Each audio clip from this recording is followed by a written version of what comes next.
নমস্কার বন্ধুরা, আমরা এখন এই গাছের যে কাঁঠালটি পেকেছে সেটা ঘরে নেওয়ার চেষ্টা করব। তো গাছে যেহেতু রয়েছে এখনও, গাছ থেকে এটা তুলতে হবে, এরপরে সেটা ঘরে নিয়ে যাব আমরা। তো এই যেহেতু পাকা, সহজেই কষমুক্তভাবে এটা বেরিয়ে এসেছে, বোটা থেকে আলাদা হয়েছে। দেখুন বন্ধুরা, এই যে সদ্য ভাঙা যে বোটা। তো আমি এখান থেকে এটা সরিয়ে নেব, না হলে বাকি কাঁঠালগুলো ক্ষতিগ্রস্ত হবে। আর কিভাবে পেকেছে বন্ধুরা একটু দেখুন, ভীষণ তুলতুলে নরম হয়ে রয়েছে ফলটা।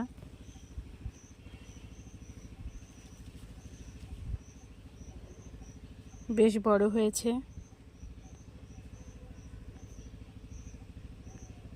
আমাদের বাগানের সবচেয়ে লম্বা কাঁঠাল এগুলো। তো বন্ধুরা, এটা এখন পাড়া প্রতিবেশী সবাই মিলে একসঙ্গে শেয়ার করে খেতে পারবো, এটা একটা আনন্দের বিষয়।